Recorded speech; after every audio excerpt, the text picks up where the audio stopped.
It's important when you're cutting any glass to get a nice clean straight edge.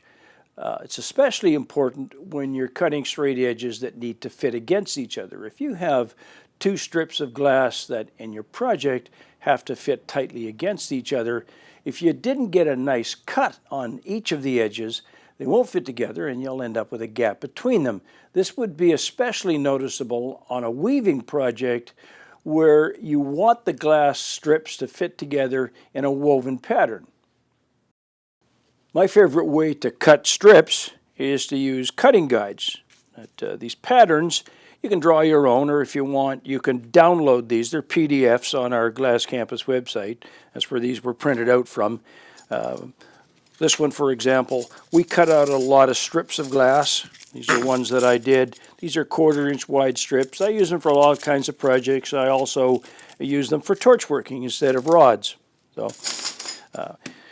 for weaving, my favorite is just to set a piece of glass onto the cutting pattern and score it. Now, cutter needs to be perfectly vertical.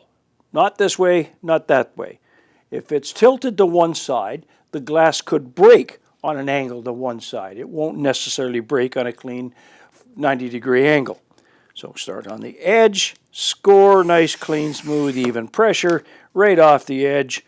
And because I want a bunch of these, I'm just going to score a whole bunch of them.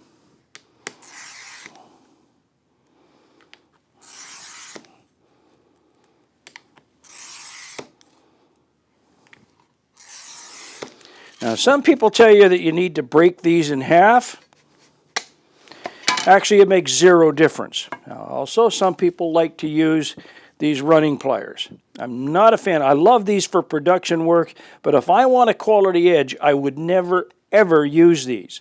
These have a habit of creating a flare on the end, like this. You can see there's a bit of a flare where it broke off anything but a clean square edge.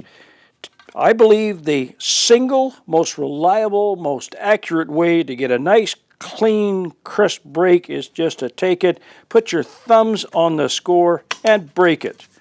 It's not a gentle thing. Don't request it, command it. And there's no need to break each in half. Just break one piece at a time. I do this even on the 1/4 inch wide units. Just break them. There you go. I got a whole bunch of really nice 12-inch long, 1-inch pieces ready for a weaving project. Now, whatever project I want to do, I'll just cut the strips up in advance and then put it all together. Nice, clean, crisp, square edges.